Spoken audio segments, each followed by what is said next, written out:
Do you foresee PixSeat to be used during the next Summer Olympics in LA in 2028? We That's the have goal. we have started some discussions there. If we can, and I can't say it's going to happen yet, but if we can, I think we can redefine what it's like to go to the Olympics.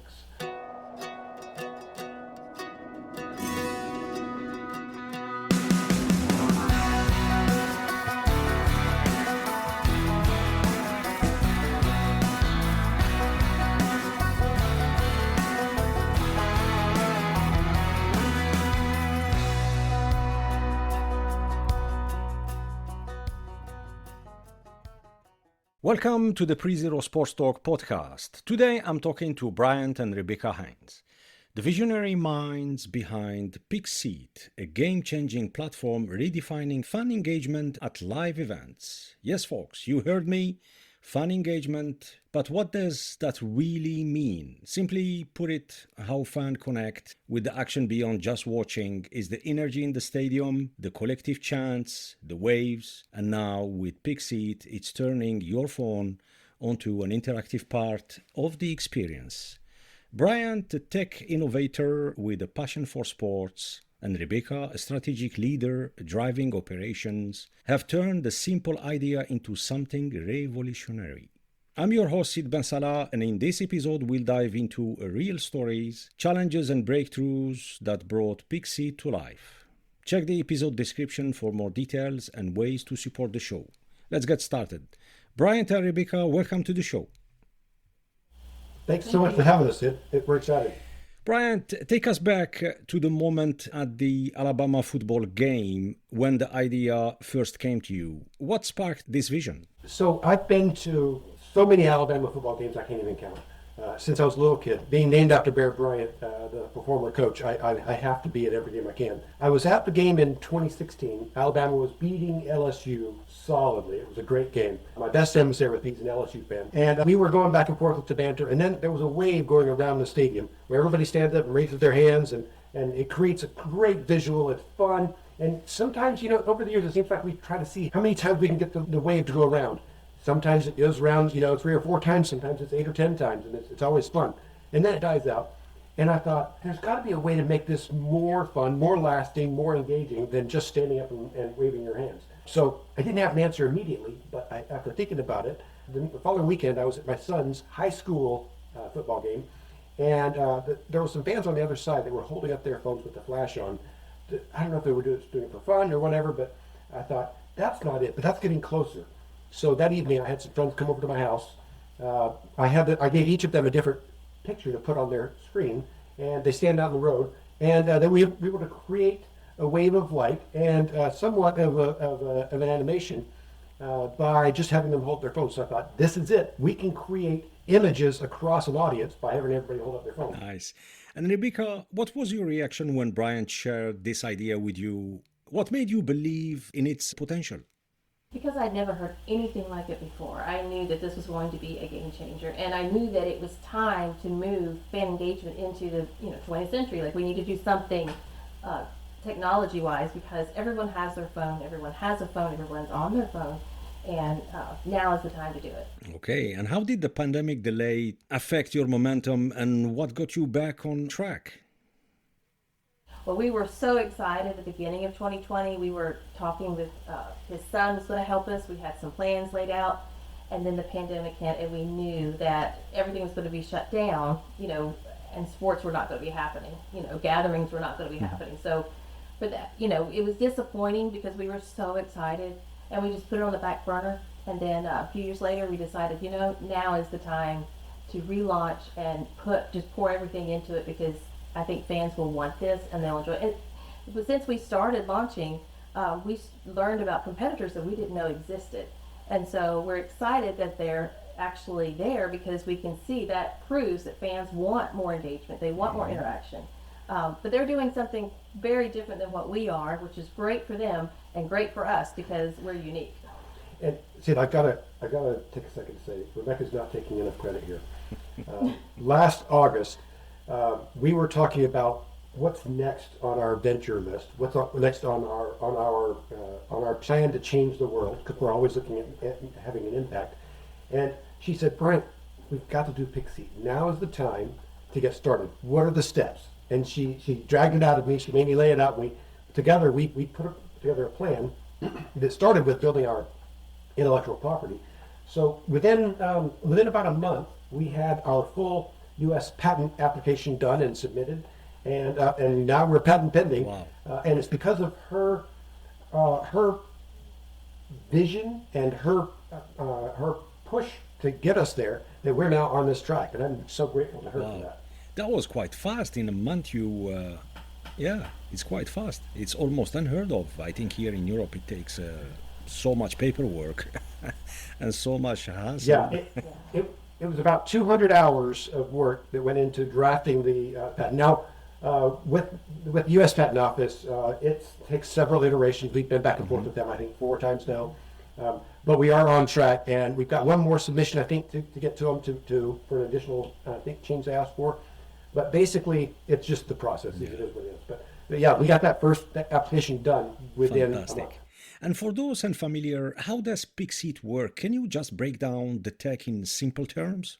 Sure. It's really simple. Every cell phone turns into a single pixel, and we create images across the audience by everybody who's participating holding up their phone, and your seat where you are defines what part of the image you are. So you might be a part of the logo or part of a text message or whatever it is we're displaying. And then the way it becomes more interactive and more fun is every time you participate in a pick scene, as we call them, you're earning rewards that gets you all kinds of merch and discounts on things and stuff like that. So by your phone being a single color, your screen being a single color, we can create as detailed of an image as we want, and we can animate those images to go around the stadium, just like what I envisioned with the wave going around at the Alabama game. We can create team logos or advertiser logos going around the stadium. And during the development phase, what were the biggest technical hurdles that you had to overcome? We've got our MVP. We're still working on the next stages of our beta. But one of the biggest hurdles we've had to overcome is, and this is one that people frequently point out to us, is in a stadium with 50 to 100,000 people, everybody might have 5 bars, but nobody has any bandwidth. So the problem is getting the signal out to everybody is near impossible. We've resolved that with some simple things. I've been in AI and tech for about 25 years. Tech for 25, AI for about 13. So I looked at some things we've done in the past, and I said, we can pre-propagate the entire data packet to every user before they get to the event. And then the only part we have to send out when it's time to run a scene is just the initiator. So it's just a packet that says, this is the scene we're going to run, this is when it's going to start. 2 little bits of data. Yeah, and how does AI and real-time data play a role in making this work seamlessly? Well, I'll tell you, real-time data is important, but we're doing a bunch of things by preloading everything from preliminary stats to all of the scenes to everything about who you are and where you are prior to the event. Basically, we're just predicting what's going to happen, and then all we got to do is adapt to it. And we use AI to do a lot of that around your location, what you're doing, and what you're wanting to do next, and also what's happening on the field. Yeah. So one example of that is when we've got this is in a near-term release. When we've got 10,000 cameras pointing at the field, we're going to be stitching the content of those cameras together on our servers. And then if you're watching the game at home or on a phone through our system, you'll be able to see a 3D point of view for anywhere on the field because of those 10,000 perspectives stitched back together. It's going to be incredible. An amazing experience. Yeah. That's the whole idea, is to make it more fun. Right now, going to a major sporting event or a major music concert, the prices are going up and up and up on a regular basis. But the experience especially in the US, by the changed. way. It's always a hot topic when it comes to a ticket price in the US. Yeah, but the experience hasn't changed since the early games in Rome. Yeah. So we're changing that. We're making it so that there's more value when you arrive. When you arrive at the game, and then before the game, and then after the game. So we create all new level of experiences by delivering you, for example, real-time stats during the game, interaction with the game, and then also we're adding some functionality like ordering concessions directly to your seat without having to go get them. You can get exactly what you want delivered to you. Well, helpful things like find the nearest bathroom, find the nearest exit. Anything that you need to help guide you through the stadium, that will be helpful as well. Yeah, and for that we're using some AI that lets us analyze what's around you and where you are, and the what we call the convoy activity, where foot traffic is, so we can get you to the nearest exit that's least congested. Yeah. You mentioned needing a large-scale user testing. What are the challenges in organizing that? Yes, that's a huge challenge right now. Because we can't just set up a lab, and I mean we can do that. We can fabricate testing, but that does not give us the feedback from the user. So we need a large crowd to actually hold phones, use the phones, and interact with the app so that we can get that real-time feedback and all of the user experience that we need from them. So we're just having a few challenges. We've had some that were lined up and then they backed out, and for whatever reasons, timing wasn't right. But so far, we're working on some more schools that we're looking at because basically bringing in PixSeat increases the revenue instead of taking it away. Right. So we're much more attractive to venues than our competition. Have you had any live demonstrations or small-scale tests? Very small scale. We've had with a few people, less than a dozen people. We were able to run those tests and see that it works. We've got a stack of phones that we can test with, and those work. But to create the kind of visuals we're looking for, more than just a wave of light, but an icon or an animation, we need hundreds or thousands of people. So we're talking with one of the larger high schools here in the state of Tennessee. We're talking with a couple of major universities. We're also talking with some large churches, because those kind of events are perfect for what we're trying to do. And we're happy to provide that experience for them. And what kind of, let's say, key takeaways from those small scale tests so far? So here's an interesting one that blew my mind. When you've got a crowd of people holding up their devices, and let's say all the devices are displaying the same color red. We've got Android and iOS devices of different models. So all of them are slightly different, but for the most part, it looks like a wave of red.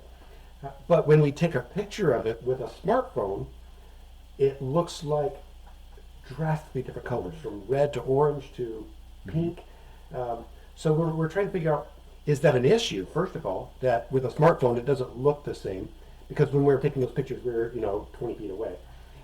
And also, is that problem going to replicate when we're in a large stadium?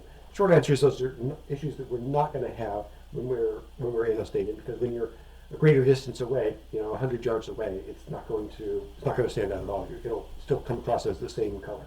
But it was a striking insight that we didn't foresee. And what's the next big test for PixSeat before the full-scale launch? So we've got in addition to the demonstration tests where we're testing just to see what it looks like, some of the tests we're working on are, can we effectively propagate the signal across a crowd where there's little or no bandwidth, internet bandwidth. And so we've developed a unique capability to do that through something called Bluetooth Low Energy. It's not the same as Bluetooth. It doesn't require the same handshake that Bluetooth does. But basically, using BLE, we're testing the ability to send out that tiny packet that says this is the scene you're running and this is where to start to everybody in a cloud without internet access.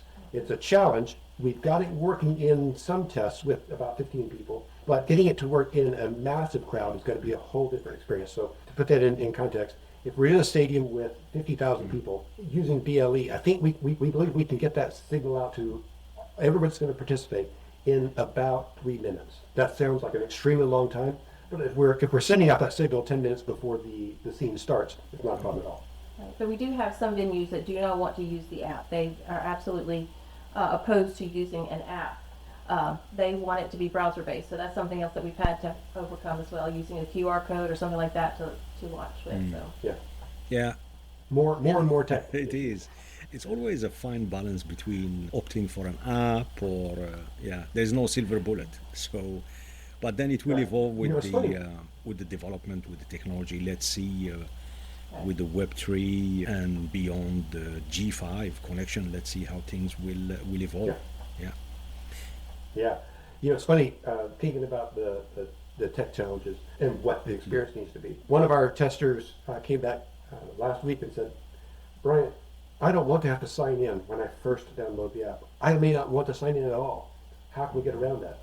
So we went back and forth and we said, well, we can give you the experience of PixSeat without signing in, but then if you want the rewards, you have to sign in. Absolutely. So we're changing the system around that. And I think it makes it way Absolutely. better because people don't want to always give up their email Absolutely. address. Yeah. We've seen stadiums wristbands light up at concerts. How is PixSeat different? That's a great question. We've seen both with two major brands, Zylobands and PixMob. Both of them use the wristbands that light up, and that's a really neat experience. At every seat when you get there, there's a wristband on your seat. You put it on, and they use infrared projectors all over the stadium to cause the waves of light, and in some cases even some level of imagery. It's low resolution, but they can do some. Where we differentiate is, you don't just put it on and it does what it's going to do without you.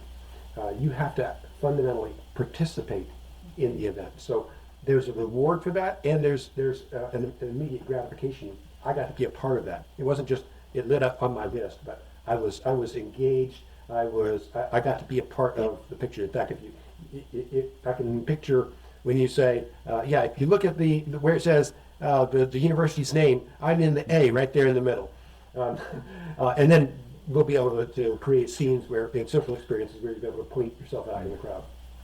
Well, and also there's no device left behind. So Right. a lot of times those wristbands end up in the trash, and that's a lot It of is. waste that's not good for the earth. So Another part of that is for the venue, which is all important. You know, whether it's a sporting event or a concert or a political event or whatever, the venues typically pay a large sum of money for participating with the wristband.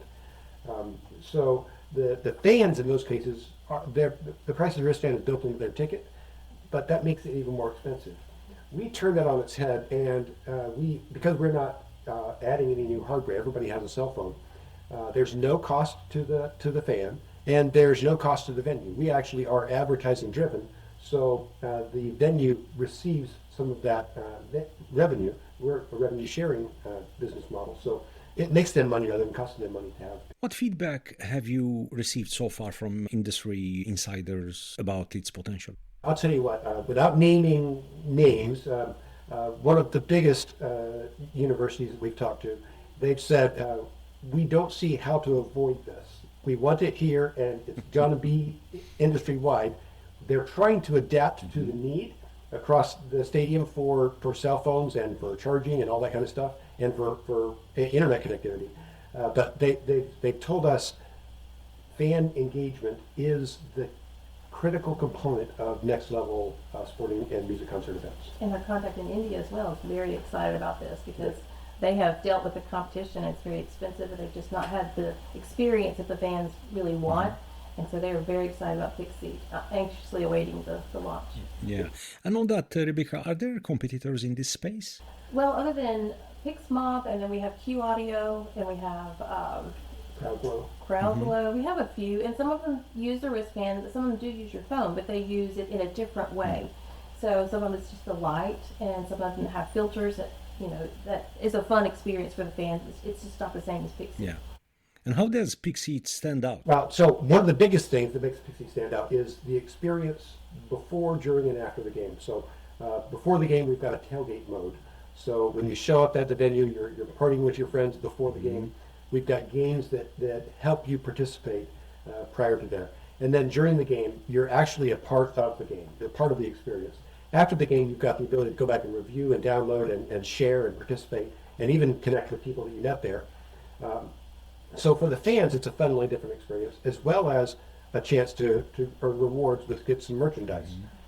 So that's a big bonus, and none of that costs them money. And then for the venue, the biggest difference is instead of them paying hundreds of thousands of dollars per event to have this there, we're paying them for us to be there. So it's a big difference for them. And then for advertisers, our client at these events, The biggest difference for them is they get direct access to the user. So, for example, if there's a Coca-Cola ad on the jumbotron during the game, we'll simultaneously put a call to action in your hand.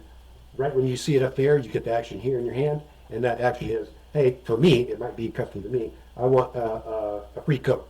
For Rebecca, it might be a discount on a 12-pack of Diet Coke.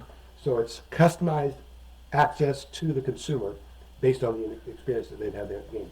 Well, and also the fans actually get to choose. We will have a few scenes that'll be, pre-selected, and they can actually choose which scene they want to be participating in, and actually compete against each other. Different sections can have competitions. Whereas with the competition, our competition, they're very, not selected. They don't get to say. They don't have a choice. Where we give them a choice of what scenes they want to see and what do they want to participate in. So it's much more fan driven. Yeah, I'm trying to get my head around, especially with the fan behavior, because it doesn't matter what kind of event. It could be entertainment, concert, a sports game, and the majority of the fans depend on the which generation, but the majority, they want to document their experience. They use social media platforms. I'm just trying to understand adding another kind of layer to their experience. Don't you think maybe we're gonna reach a point where the fan experience is gonna be overwhelming for individuals? Like pivoting from one platform to another, and maybe missing some vital moment from the action on the pitch or on stage or... Sure. That's a really good point. So there are a couple of things that we do to deal with that. First of all, PixSeat is not something that the fan's going to be using throughout the entire experience. So in the course of a 4-hour football game or a 2-hour basketball game or a baseball game or a 2-hour music concert, in the course of that event, there might be a total of 10, 15 minutes complete across all the time of the game where you're actually using the PixSeat app. So we're not creating scenes during the entire game. We're creating scenes during commercial breaks and halftime and things like that, so that we're not interrupting what's happening on the field. Well, and also the app will be something that they want, if they want to use it for stats or if they want to use it for ordering, that might be an additional time, but they're not going to be sitting there looking at their phone constantly on PixSeat app. They'll use it and then move on to back to the game. So it won't be something that they have to have their eyes glued to it constantly. It'll be brief, use their phone for the scene, and then they could put it away quickly. So I don't think it's going to be overwhelming, especially for the tech savvy youngsters. They know how to do much more than we do. Thanks. And they're early adopters. Yeah. They are. Thanks for the clarification. I just wanted the listeners to have a glimpse in terms of, because when we talk about that experience, it's very broad, and we're talking about, I don't want listeners to have this kind of perception that it's a new platform, it's another layer, and things like that. Yeah. And sorry, go ahead. Sorry, if I can add to that. When we talk with people about what PixSeat's going to do for them, I think the number right now is right around 99% of people, they immediately get it and they say, oh, that's cool, I want to do that. The other 1%, I'm pretty sure, are flip phone users, and it's okay if they don't want to participate. They don't have to. Yeah. Unlike traditional tech for stadiums, you're not charging venues. How does PixSeat make money? Right. So at every major venue you go to, there's advertising everywhere. So we take advantage of that. We turn it from being advertising that you ignore because you see it everywhere to being something more personally engaging. So if you see an ad and you want to participate in that ad, you take a picture of that ad through the app. We immediately bring up the offer from that vendor. If there's a big ad going on during the game, we put that call to action in your hand. And then because we're engaging directly with the consumer and the advertisers are paying for that experience. They're the ones that are funding PixSeat being at the event. They're the ones that are funding the merchandise. They're the ones that are funding everything around our operations. So they've earned a pay there, but that changes the whole model of how we do fan engagement. We're delivering fans a better experience. They're delivering venues more fan engagement, which drives up their revenue, and we're delivering advertisers a more custom customer for them, so it's more valuable to them. So, for example, if you go to a college football game here in the U.S., a major advertiser will spend over $1 million per game, and it seems like a crazy amount of money, but it's true. We've reviewed some of those contract details. So when we see they're spending that kind of money and all they're getting out of it is, I think I saw that company's ad, and then we turn that into, we're going to make a football stadium look like it fills with ice and then fills with soda, and then another scene we're working on for an auto manufacturer. You're going to, right when you hear the sound of a loud truck going through the stadium in 3D. We're going to make the lights appear like the headlights are going around the stadium, and then tire tracks, and then we're going to show the logo across the stadium. So it's going to be a more interactive experience. It's more fun. It's more high tech than anybody's ever seen, and they actually get to participate. They're not just seeing it. It's not a boring ad they're seeing on the wall. They're a part of the ad. Right, the advertisers will have metrics that they didn't have before, so they don't get to find out which eyes were on the Jumbotron. Yeah. How have advertisers responded to the concept so far? So far, they've been very intrigued.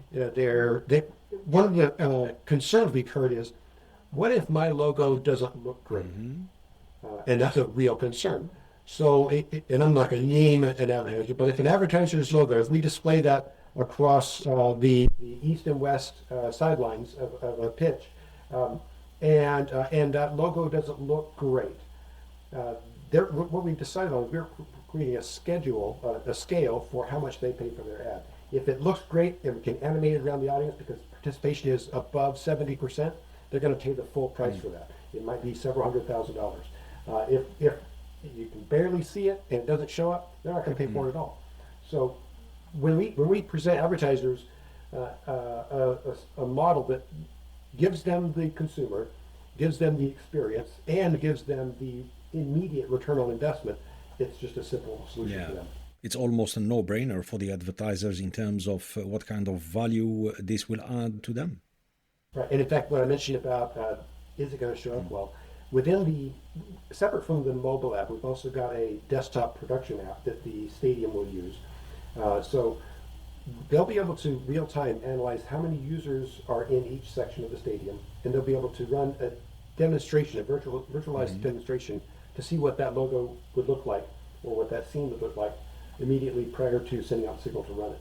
So they'll know this is going to show up well, or this is going to show up not so great, so we won't animate it. Are you in position to share any potential partnership or sponsorship that are already interested? Or it's too not early? Yet.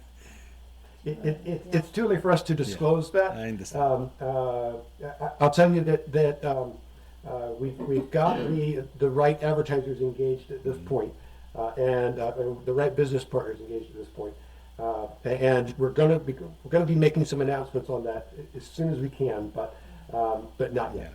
Maybe in 12 months. I will invite you again in 12 months, and you can. We'd love to. Yeah. I believe in 12 months from now, we will already have been in 3 to 5 major venues, and we will be the top of town. Fantastic. You were starting with student sections. Why is that the right move? That's a tough one. So right now, fans have never heard of PixSeat. They don't know what it is. They don't know what it's about. They don't know what it looks like. They don't know why they would participate. So by us basically niching into the student section only, we can show up on scene at a university a week prior to the event. We can instruct these early adopters, these tech-savvy kids, about what's going to be happening at the game, get them excited about it, get them excited about the rewards that they're going to earn from participating. And then at the game, when instead of relying on an audience of 50,000 where we've got to hope that they understand what we're doing, we're going to focus on that 5,000 to 10,000 person student section where we've already instructed them on what we're doing. They're fully aware, they're excited, and they're engaged. Now, when we do these first several launches, everybody around the world is going to be able to see it, and it's going to be high resolution and high saturation of participation. So it's the way for us to make our premiere that much more realistic, more relevant, and more high quality. Well, and students are more enthusiastic, and generally they're very tech Yeah, you're savvy. right. Yeah. So they will automatically pick up on it. And how do you plan to transition from small college events to major events to national stadiums? Sure. So some challenges we've come across there. When we first approached a major university, we were really excited about working with them. Getting in the door was extremely difficult. And we found out that the reason getting in the door is so difficult is because the university doesn't manage their own marketing. In fact, out of all the universities in the United States, only a handful of them manage their own sports marketing. So there are 4 different companies that manage sports marketing for all universities in the United States. It's kind of crazy that those 4 companies have somewhat close to a monopoly. So by engaging with the right one of those, we're able to manage that relationship, and that gets us in the door both at that university and over 100 other major schools. So it's a matter of the network effects you create by getting in with the right network of participants. And in terms of partnership, or let's say adoption by you talking about the venues, the venue host, how about the promoters, the governing bodies? Right. So I'll tell you, we're in terms of the promoters, we're in sort of a competition with them. So, for example, and the producers, all of those side, we're presenting a scene that's visible in the stadium, and they can record it and present it to their fans at home if they want. But we're competition for their commercials, for their commercial breaks. So they may or may not show us real time during the event. That's okay. We're competing with them in a sense, but we're also providing greater access for them. So right now, when you're watching an event from home and it's a commercial break, you might want to dish. You might want to just take a bathroom break or whatever. We're turning that around and saying, wait, you might want to stick around. You're going to see something here that you've never seen before. And if you're watching the game from home and you have the PixSeat app at home, you can participate in several of the same ways as people in the stadium. So we're changing the experience for them. And then as far as the governing bodies, both at the NCAA level here, college sports and pro sports, and then pro sports around the world. So, for example, with FIFA, we're working on building a relationship with them. We're not in the door yet. We've got a couple of experts there that are working on getting us in the door there. But when we can get into global football, soccer is what we call here, that's going to be a real significant advancement for us because that governing body will control our access to the global market. Yeah. You mentioned that your solution, PixSeat, will be used in concerts, festivals, corporate events, political rallies, public gathering, and beyond. What's your ultimate vision for PixSeat beyond all these events? So I'll tell you what, we're looking to change the way fans experience, the way people experience crowd engagement, the way we participate in social events. We're not looking at having everybody look at their phone. In fact, we have people turn their phone outward and share it with the world. So we're helping shift people from staring at the phone during a game to engaging with the people and the events around them. And I'll tell you also, in terms of our vision for making change, something we've learned, Rebecca and I both volunteer with a group called Rescue One Global that helps rescue women and children out of human trafficking. So when we learned about some of the things that are happening in human trafficking right now, something we learned was at these events where there are 50,000 people or more, nearly every single event, there's 1 to 3 people that are kidnapped and trafficked. Usually the trafficking starts the same day they're kidnapped. So we're using some of the tech that we're developing on the back end of PixSeat so that we can help fight human trafficking. So for example, if I'm at the game and I report my 10-year-old daughter just went missing and upload a picture of her and a description of where I am, in the app, we'll be able to immediately send out a signal to what we call a NAP alert to everybody in the stadium and ask them to hold up their phone with the camera on. And we use that camera with AI facial recognition to identify the missing person across the crowd. So we don't even rely on people to know what the person looks like. All you gotta do is hold up your phone and participate, and we're going to find the missing person immediately. Every second counts. Yeah. Yeah. So this is kind of a safety feature which will be embedded or integrated within the platform. Yeah, Right. fantastic. Exactly. And there are other teams that are building into it as well. Like if someone needs emergency assistance, you can call for it on the app, and then when we ask people to hold their phones, and we'll send flashing lights directing law enforcement or EMTs, medical support, directly to the location to help them get that assistance Wow, quicker. that's really good. Absolutely amazing. Because one of the main concern for right holders, event organizers, and stuff like that. I've been doing that for a couple of years, hosting major events, and our first concern is the safety of everyone. You know, yeah, that would be really, really fantastic. Yeah, wow. Yeah, I think if we can, in the course of a year, if PixSeat saves one child from being trafficked, that's worth all the investment we're making. That's worth all of the success in the world. And I think we can do more than one. I think we can save a lot of people at these events. There are some other, my work in my other life. Rebecca and I, we have a defense contracting company, so we do a lot of work in the defense intelligence community. But applying some of the things we know from there to here, I think there's a ton of opportunity to make these events safer and more secure, and make it more family safe at every event. The number one criteria for a successful event is safety. That's the top priority. Everybody goes home safe. Absolutely, yes. absolutely. Yeah. Yeah. You reach safe and you leave and you go you go back. Yeah, that's the main priority. And sadly, we don't talk a lot about. No one talks a lot about, because you want to go to an event to have a good time, you know, and things can turn south in a second. And yeah. Yeah. And actually, if we talked about it more, some people would say, well, I don't want to take my family to a large venue because of the risk. So we don't talk about it because we don't want to scare people away. But the truth is, if we talk about it more, we can be more aware. We can be more proactive, and then we can prevent it. Or the best case scenario, which is we all been there. I mean, especially with teenagers, they want to go with their friends to have a good time, and we parents, we try to cocoon them, you know, and we are worried, and we don't want to show our worry, and we ask all sort of.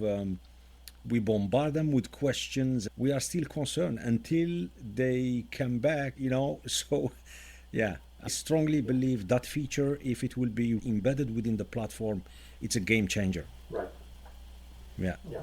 Now we're working on a separate app that's also going to help in fighting human trafficking, but that's out of scope for this discussion. But the NAP alert that, as Tom mentioned, is going to be built into the app so that anybody that has the app has that full functionality.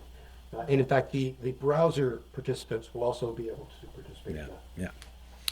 You raised initial funds through friends and family. What's the next step in securing investment? So we did raise $100,000 through friends. We had 3 key investors that got us there, and that helped us develop our MVP.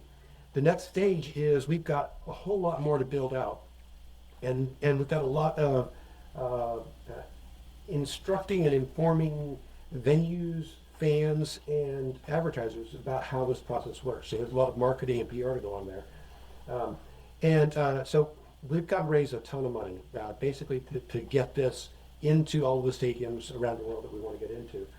So we've just launched our seed round. The initial money was pre-seed, so we launched our seed round of fundraising. We were raising $3 million with a $2 million extension option, but that'll give us our next 24 months of development, production, and operations. And we've actually got some great meetings coming up this week with some investors. Congratulations.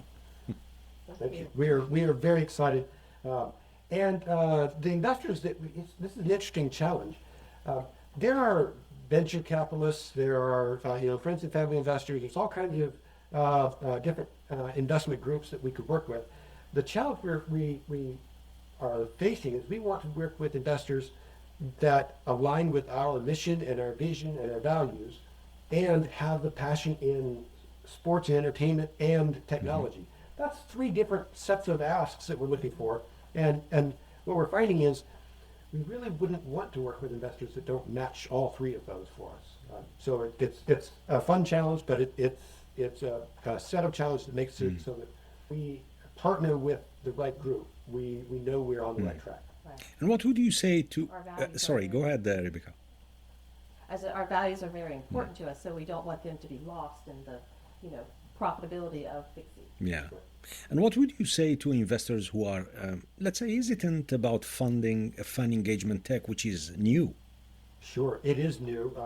I would say if it's not right for you, don't worry about it. It's okay. we're not begging anybody to participate. But I'll tell you what, this is going to be the future of large venue events. You can join in and participate, or you're going to miss out. This is a chance to redefine how people participate in social experiences. So whether we're talking about those corporate events or at theme parks or whatever, this is going to, let me put it like this. Going from 3G to 5G changed the way the internet works for everybody who's not sitting at home or in the office. Going from what we have today to PixSeat a year from now is going to be like that drastic of a change. It's going to fundamentally change the way people experience large events. And in fact, we've even got a party mode we're deploying that changes the way people experience small party events. So we'll be able to let you. Well, like, will you marry me or a gender reveal? That will be very fun when there's a participation of a lot of phones showing the blue or the pink or, holding up their phones and saying, will you marry me together collectively? So that's going to be fun. Also, our excitement and enthusiasm is shared. We actually participated in a large entrepreneurial think tank competition. There was 1,000 or 10,000 to begin with, and it was narrowed down to 100. We were selected. And then at that competition, we were voted most investable. So that's what we would tell potential investors. It's not just us that says that PixSeat will be successful. We have proof. And taking your solution overseas, for instance, let's say in Europe, which kind of model you are looking for? Franchise option or? So when we go into these large venues, we go in sort of a white glove experience with some of them. Some of them don't want that. Some of them want to bring PixSeat to their events. Some of them want their own brand and their own name only. With any particular venue, they have the option of partnering with PixSeat or buying into a part of PixSeat, and then it's just their brand that gets presented. So everywhere that we go, that's an option for them to present. Then it's not this overseas company that's coming in and gathering our consumers' data. It's we're partnering with other people. Do you foresee PixSeat to be used during the next Summer Olympics in LA in 2028? We have started some discussions there. If we can, and I can't say it's going to happen yet, but if we can, I think we can redefine what it's like to go to the Olympics. So I don't know if you got a chance to watch the recent Super Bowl during the here in the U.S. during the halftime. One of our competitors did a little bit of a show in the stands where you could see a countdown from 100, and then they presented some text across the audience. That was through mobile devices. It was a fairly basic presentation, and it only happened for about a minute, and then it went away. So it wasn't that engaging, but we're going to turn that into something that's a whole new level. We're going to make it so that if we can get into the Olympics, and yes, that is a major target of ours, I believe we can create a level of patriotism for every country represented in the Olympics. And as an American, I love seeing every country that succeeds. When I see an athlete win silver, gold, or any award, it makes me celebrate that athlete and that athlete's family and that athlete's country. because I love to see people win.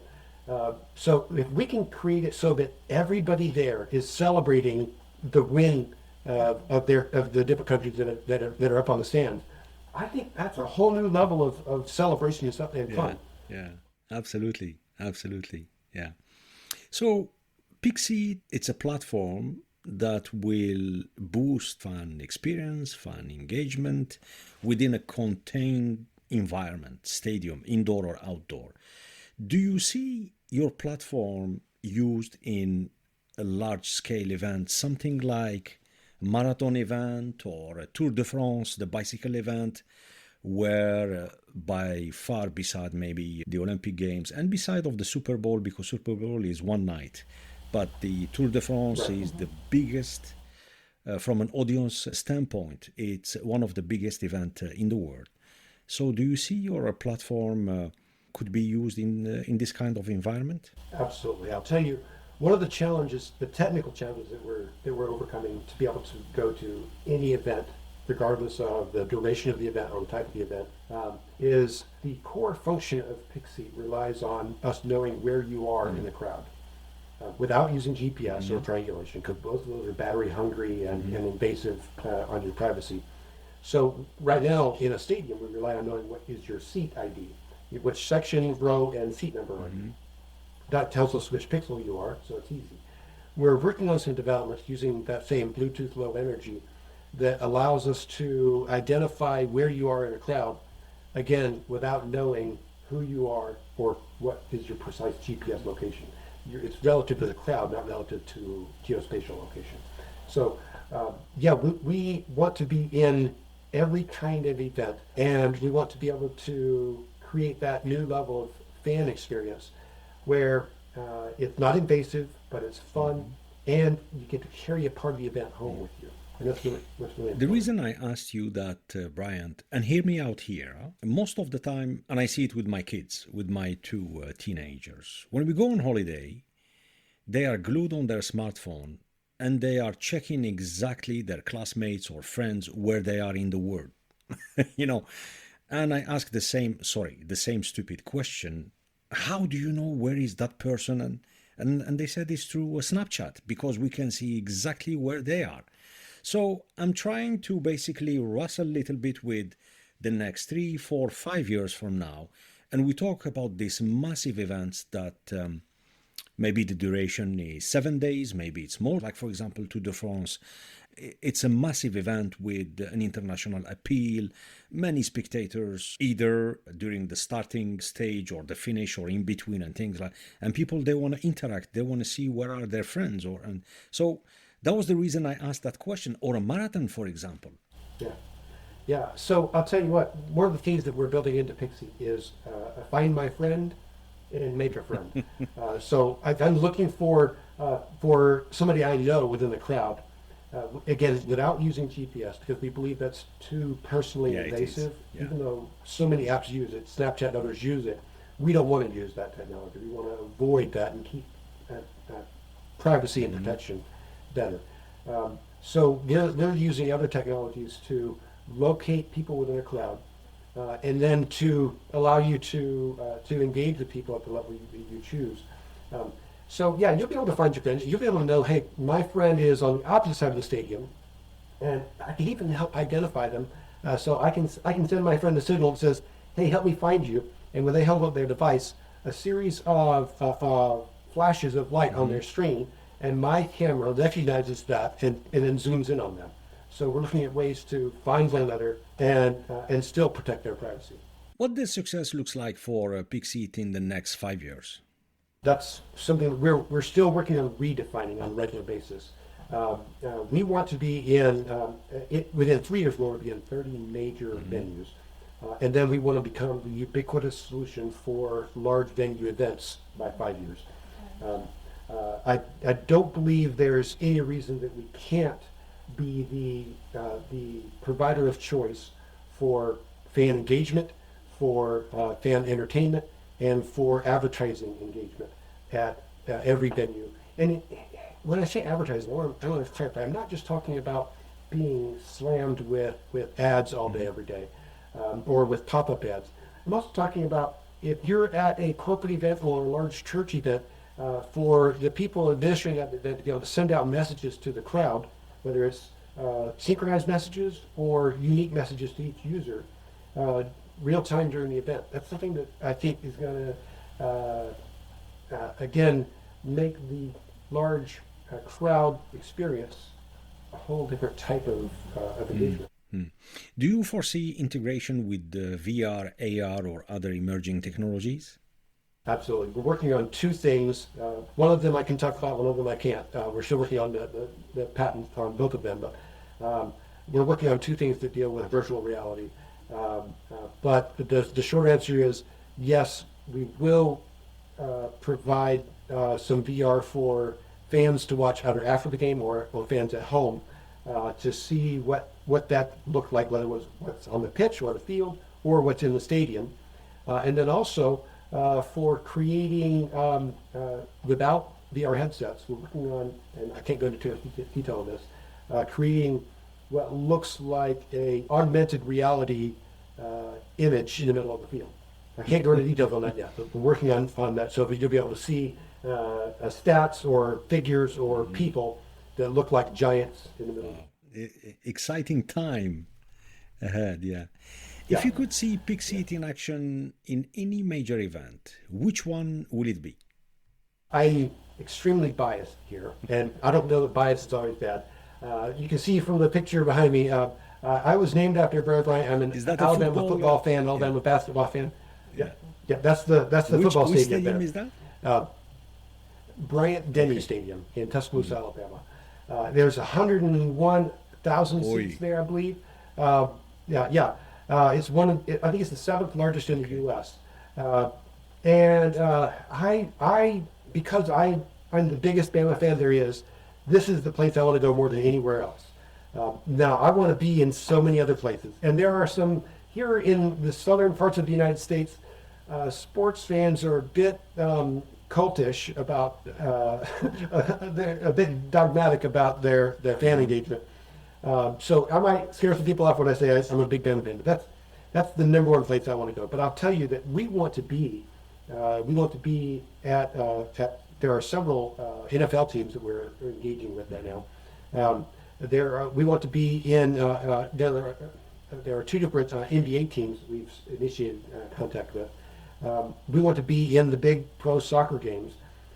We want to be at the big concerts. Rebecca's talked about when people go to these Taylor Swift concerts. Imagine the crowd on their own being able to create a giant message that says, "We love you, Taylor." So we're creating an experience, and we want to be everywhere that crowds can engage like that. And even around in the living room at home, if you've got a crowd of people over having a party at your house, we want to be able to create party game experiences where literally it's multiple devices are part of the game or part of the picture. So we're working on one, for example, called Pixel, where somebody uploads in the crowd uploads a picture, we create a puzzle out of it, and then everybody has to shuffle their clothes around on the table to put it back in order. And when you got two teams competing to put their picture together first, it's just another way to participate. But again, you're not staring down at your phone like this. You're face to face looking at each other and looking at each other. So it's fan engagement everywhere. Yeah. Another avenue is K-pop. K-pop is huge, it is.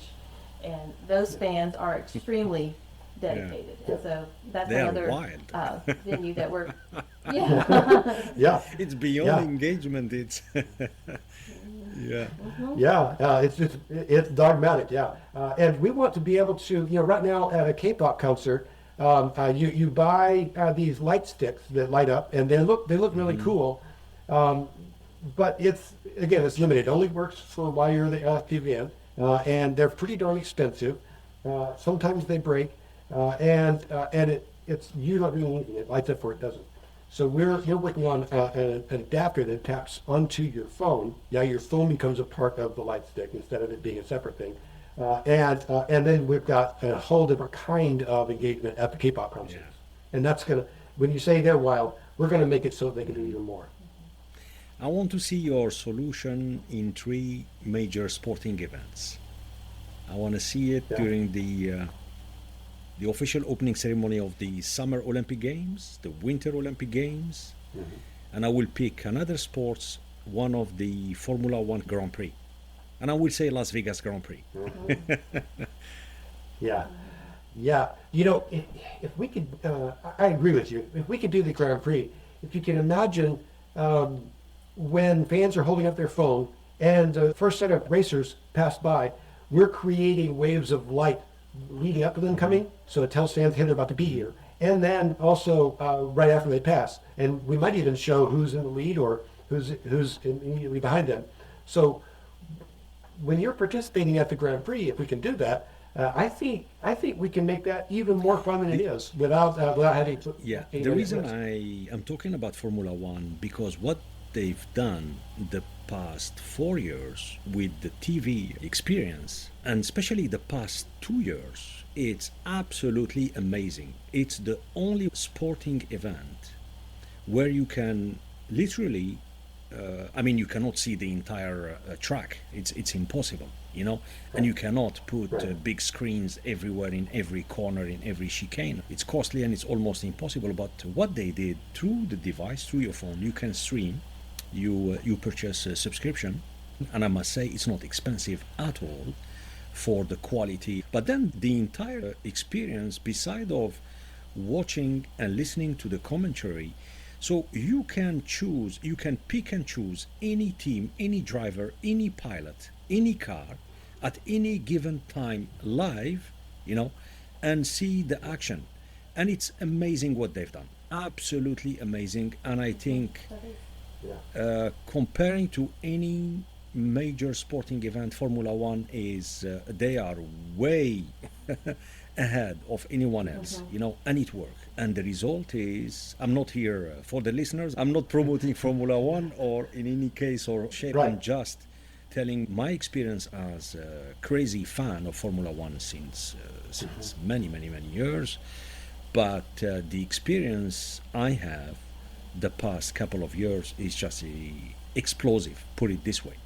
And I guess if you guys, you manage to convince Formula One to adopt your platform, it's going to be another game changer. So yeah, I agree.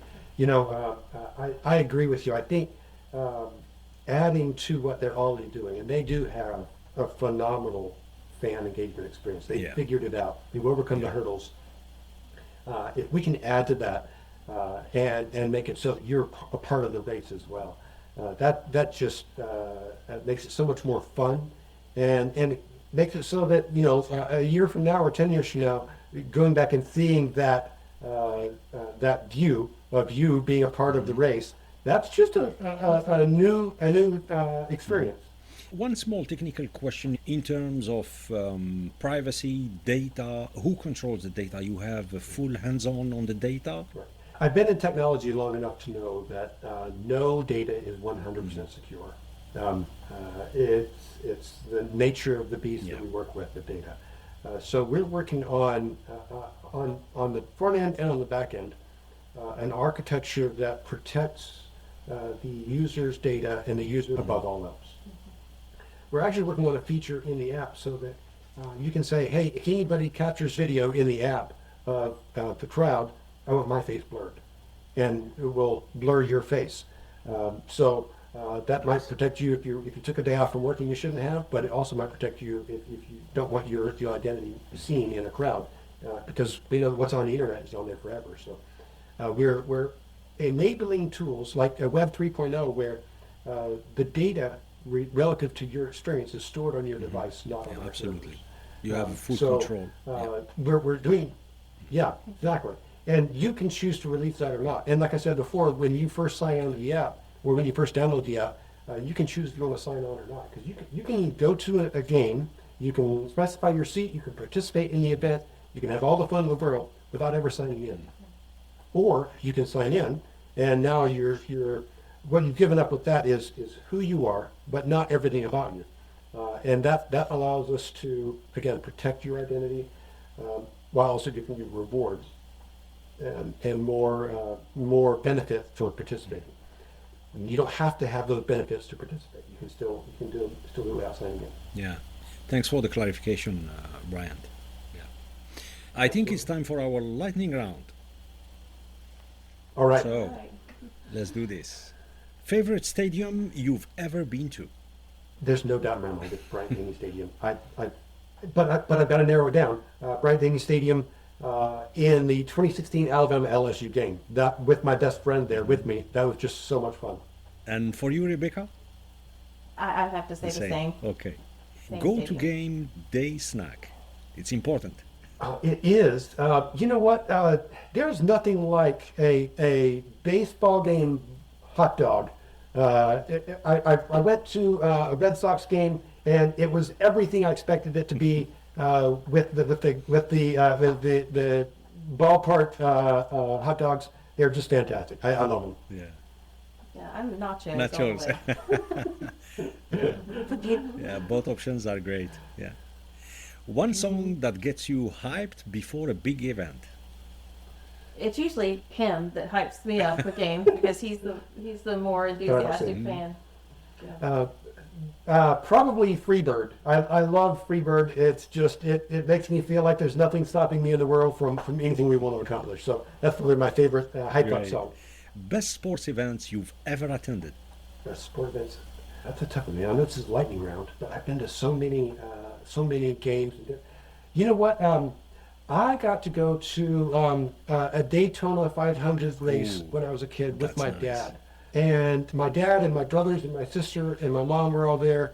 The noise was phenomenal. Like, I remember sitting there, right near the fence, and when the cars go by, it shakes your bones. You know, it's so deep, it's wild. I came away from that a changed kid. So I think that's probably And it. at that time, the engines, they were what? V8 or V12? I think they were V8s V8. back then. Yeah. Yeah, And for you, Rebecca? yeah. At an Alabama game. I'm not as much of a sports fan as he is, so I'm gonna have to say an Alabama game would be the best that I've been to. And my default's Alabama, Yeah. always. Yeah. What's the most challenging part of launching a startup? Focus. There's so many things to do. I've got a long laundry list of things that I need to be working on, and making sure I'm focused on the right thing at the right time, and so that I'm always working on the path to success, and not just everything that needs to get done. There's a lot of things that need to get done that can wait, or that they need to be put on the side while I focus on the most important thing. Not always look urgent. So focus, I think, is the hardest part of launch. I think it's also because you're not an instant success, so you've got to work on your business while life continues. You Yeah. know, life doesn't stop. You know, so being a mom and having multiple roles, it's challenging.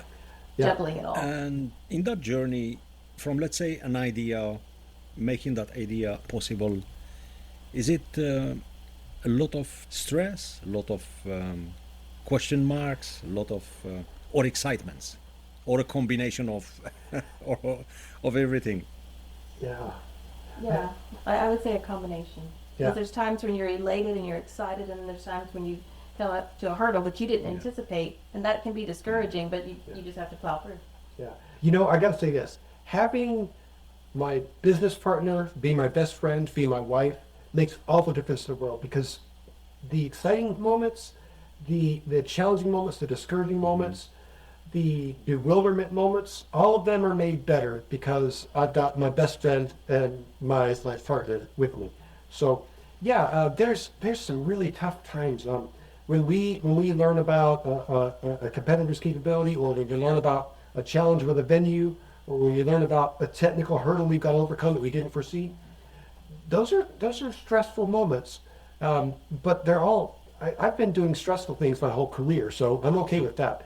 But doing them with my best friend and partner makes all the difference in the world. Fantastic.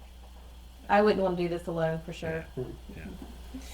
If you weren't working on PixSeat, what would you be doing? You know, I'm a serial entrepreneur. This is my 5th startup, but I've got a list of things I want to work on, and one of the things that we're planning to do when we exit from PixSeat in 5 years is build some of those other things. So we're both fairly conservative. We're Christian. We're engaged in our community. So we would be involved in those things that help grow our community and grow our faith and grow our family. That's what we try to do with everything we do. We have a passion for helping families, helping safety of children.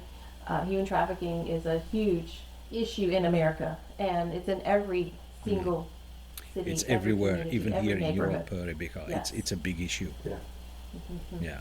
Yeah. Well, America is the largest consumer. Uh, Yeah. Yeah. It's So terrible. it is terrible, and that's what we want to combat. We want to make some type of dent in that. So, and a lot of my work in the intelligence community has given me some of the tools and methods to help fight that. So that's one of the things we're working on. And if PixSeat weren't here, if we weren't working on PixSeat, we'd probably be focused on that. Fantastic.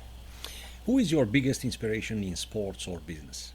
In sports, Bear Bryant is who I was named after, is my biggest inspiration. He was a coach and a leader in sports that put faith in the process and in the people rather than just focus on the win. And he took full accountability for every loss, but himself, not just putting it on the team. I think that is phenomenal.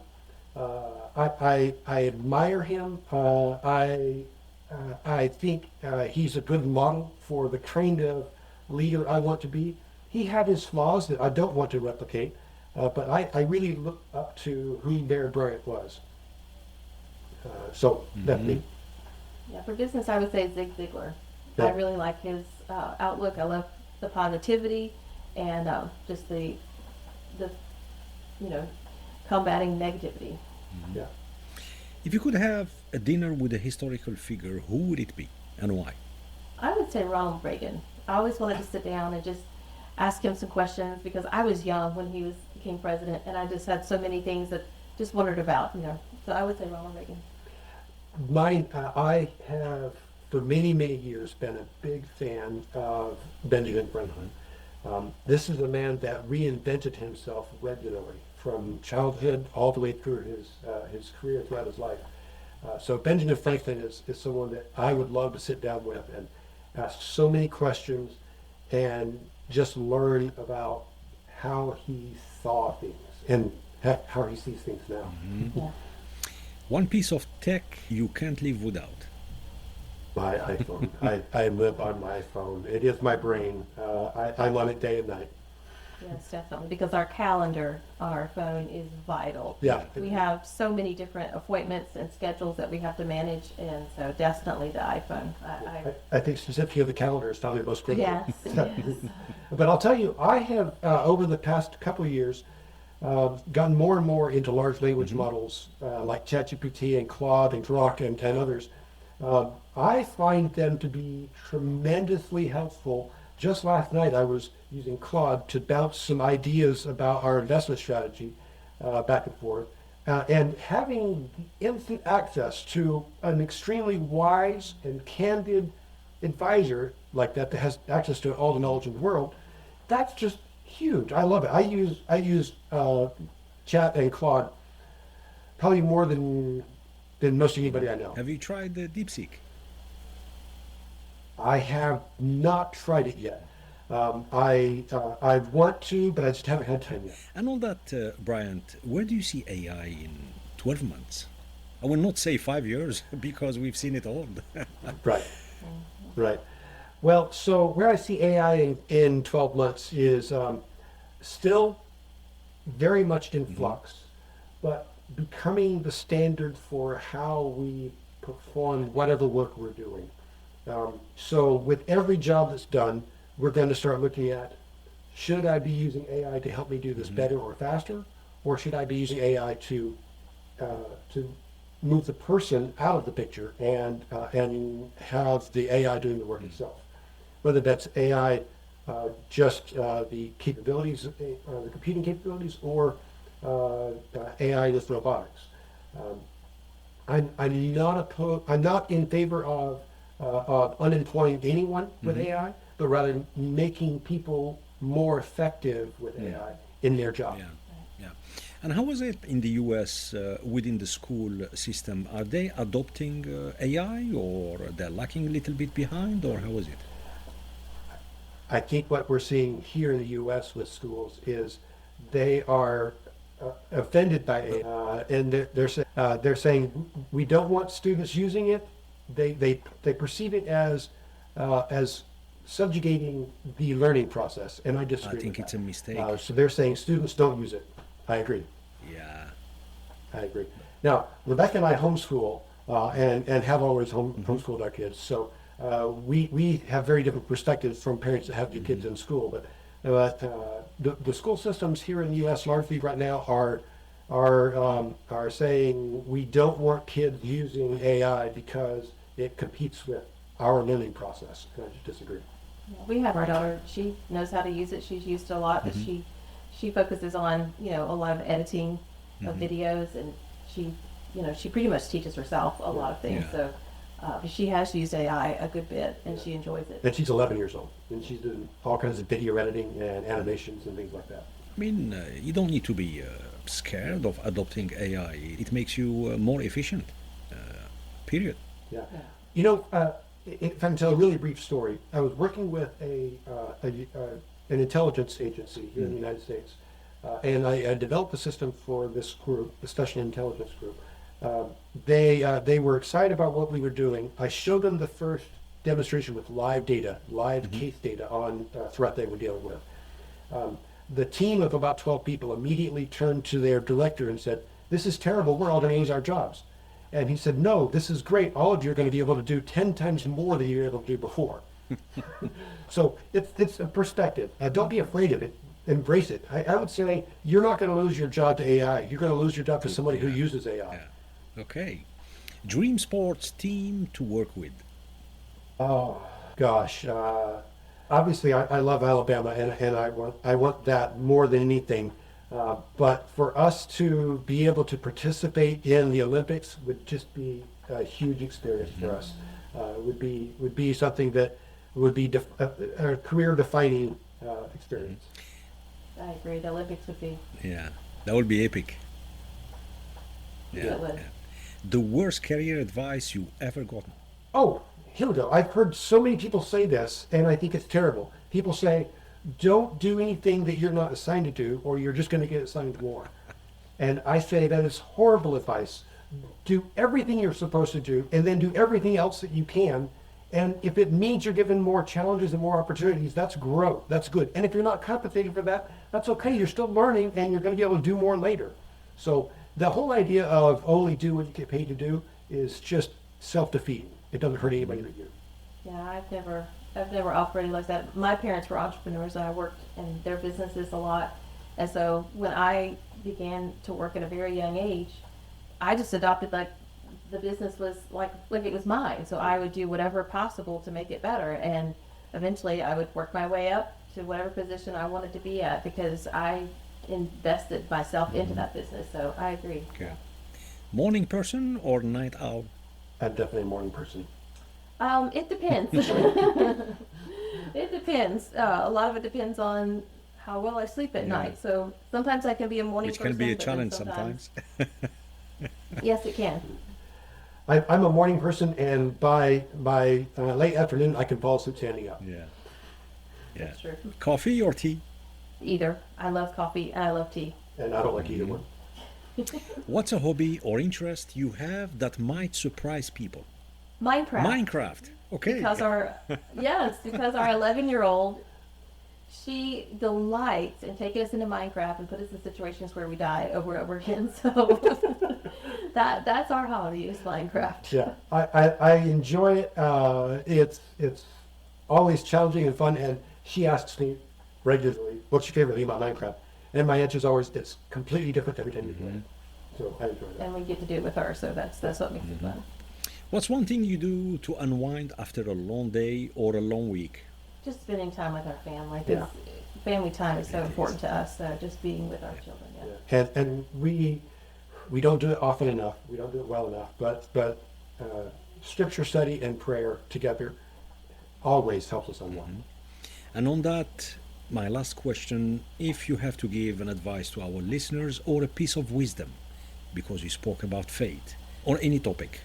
Seek the Lord first in all things. That is what I live by.